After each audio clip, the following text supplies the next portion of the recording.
Hey good people, welcome to Frizz and Fragrance. My name is Cara. Whether you're new or returning, thank you so much for stopping by and hanging out with me, because today we are going to talk about I was going to say anticipated, but only maybe one, maybe two were anticipated. I don't know.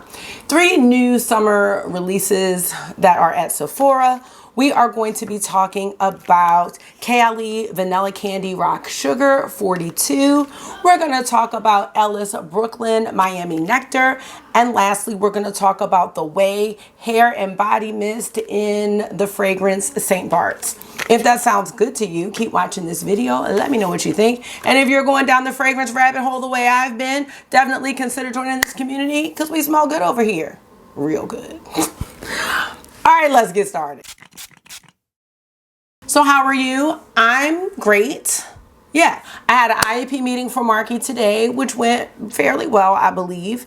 And we are not doing karate tonight. We're doing it tomorrow. So I'm usually not home at this time on a Tuesday, or we're just getting home.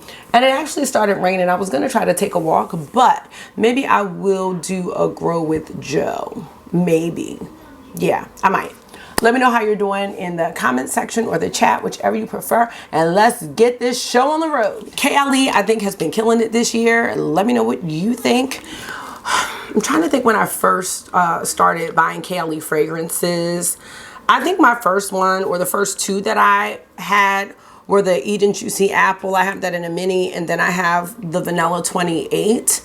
And then I stopped for a while, but now I have a whole nice little collection. So when I heard about Vanilla Candy Rock Sugar, it was months before it released. But there was, like, you know how you have the perfume leak pages and everything. I mean, I love vanilla, and I mean, now I also want to say who doesn't love vanilla, but that's not true. There are many people that don't like vanilla, but I love vanilla. So when I see that as a note in fragrances, which is very, very often, I'm excited. But I loved the idea of rock candy and sugar. So I was really curious about what the notes were going to be. So let's go ahead and talk about it. Now, I wasn't 100% sure on this, and I have so many samples, and my fragrance collection is it's not so large, but it's large enough. I was like, let me just get the travel size, and then sometimes Sephora will have a random sale, or wait till VIB in the fall, and then I can get a whole bottle if that's what I choose to do. But the 10 mLs was going to be good enough for now. It had to be. Now, this comes in 4 sizes. There is the 100 mLs for $138. There is the 50 mLs for $100. And then there are 2 travel sizes. It's crazy because they're both 10 mLs, but one is in this bottle, which I like, actually, and I'll show it to you close up in a second. And then the other one, that one's 29, and then you have 10 mLs in this bottle, but this one's 32. So, I mean, it was a no-brainer for me. I mean, I know some people may like this little setup here. But here is what the travel size looks like that I purchased. Let's hear a little bit about this fragrance, and then we'll get into the notes and smell it and all that good stuff. This fragrance is inspired by Mona's love for candy and mouth-watering notes. Vanilla candy celebrates one of the most desired notes in fragrance with its delicious blend of sweet ingredients. Notes of glazed candy, pear, and bubblegum playfully enhance the fruity, candy-like sweetness with a tempting vanillic explosion at the heart, magnified by warm and woody notes of tonka bean, sandalwood, and patchouli. So in the top, we have notes of vanilla, pear, marshmallow, rum, violet leaves, and ylang-ylang. In the mid, we have notes of bubblegum, jelly bean, jasmine, caramel, and labdanum. And for the base, we have sugar, patchouli, vetiver, cashmere wood, tonka, and sandalwood. So Fragrantica usually has more than what is on Sephora. On Sephora, it just says candied pear, rock sugar, and vanilla cream. And I'm just being real detailed right now. The box says candied pear, sweet violet, bubblegum, white caramel, rock sugar, and vanilla cream. So all in all, we've got vanilla, candy, caramel. This is a warm and sweet gourmand. So let's go ahead and smell it. For the record, I smelled this and worn it. It's a yes. But I'm going to go through what I smell and get my smelling cloths.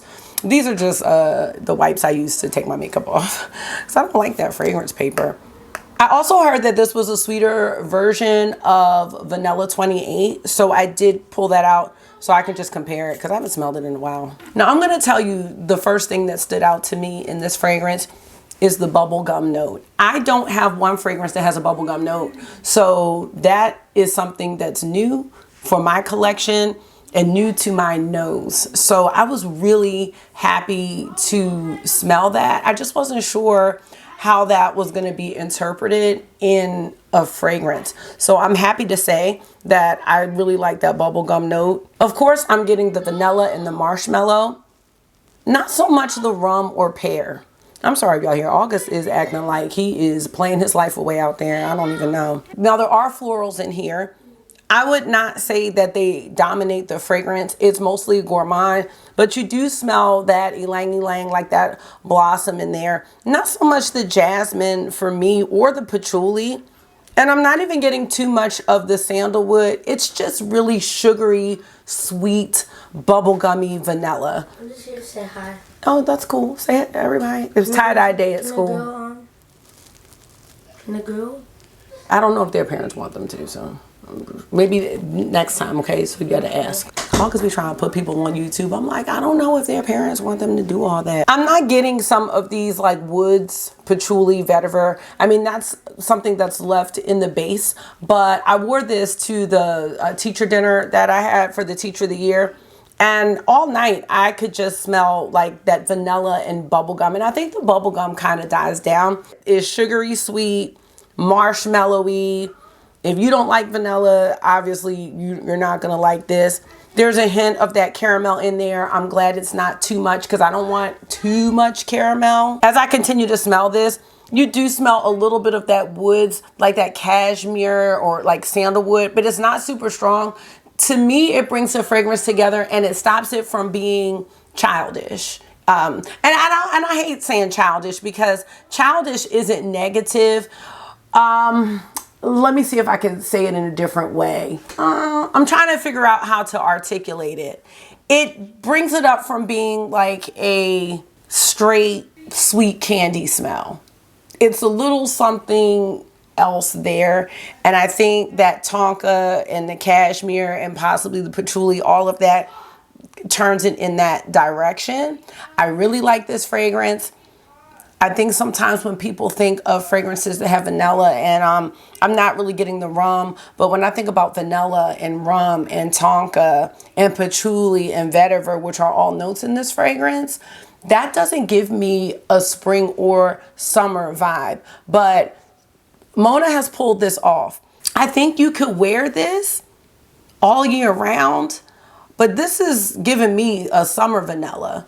It's giving me a let's be outside vanilla. It's giving me a let's dress up and look cute vanilla. Let's go out and have a time vanilla. That's what I'm getting from this one, and I'm very happy with it. I'm happy with the longevity.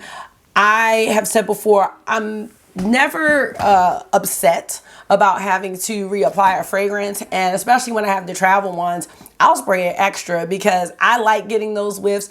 I like the fragrance to smell fresh, and sometimes when fragrances die down, some of what we had in the opening and the mid disappear, and that's not necessarily a bad thing, but sometimes I just want to freshen it up.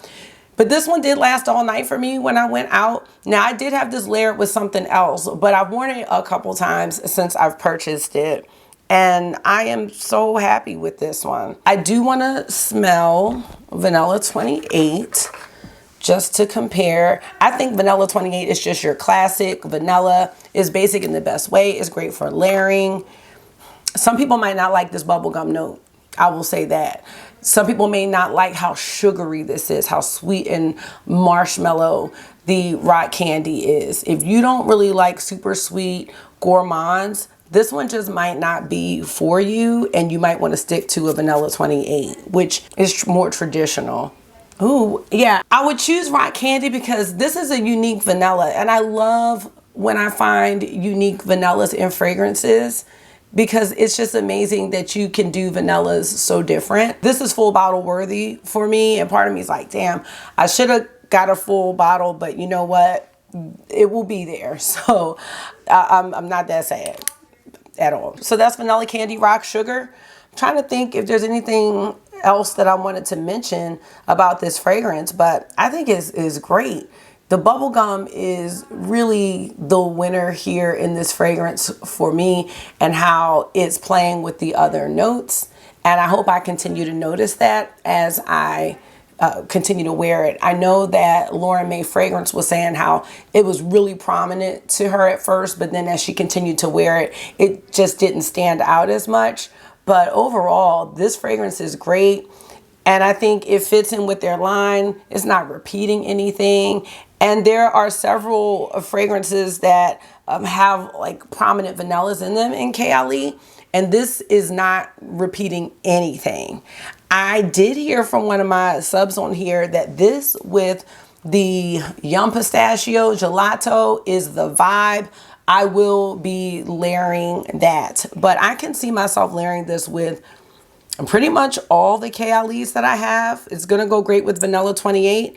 I could see it going with Juicy Apple, the Wedding Collection. I could see it Burning Cherry, y'all. Yeah, I'm just looking down here at my stuff.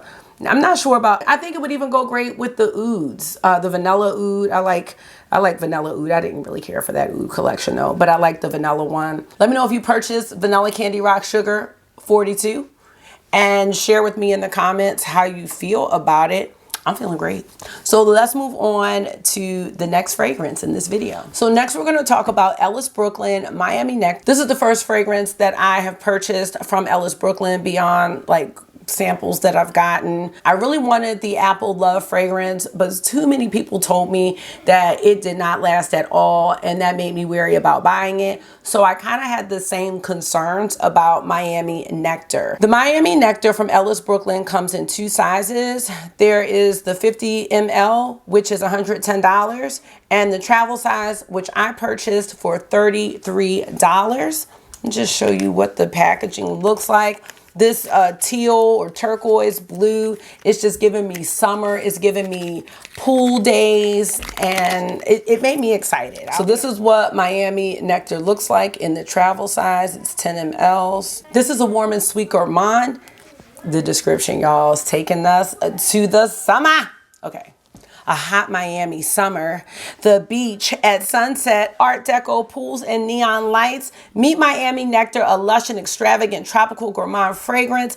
Miami Nectar is a scene-stealing perfume opening with pink pineapple and coconut water and backed by plumeria, vanilla, sweet amber, and salted woods. Now, reading the keynotes on Sephora, like if you didn't read that description, it just says wild jasmine, plumeria, and lily of the valley. It makes it sound like it's a floral scent. If I just saw those three notes, I would have never purchased this. But I'm like, Miami, this has to be like one of those sunscreeny scents. So let's hear what Fragrantica has to say about the notes. We have in the top, coconut water, pineapple, and palm leaf. In the mid, we have frangipani, wild jasmine, and lily of the valley. In the base, we have vanilla, driftwood, amberwood, and moss. So let's get into this one.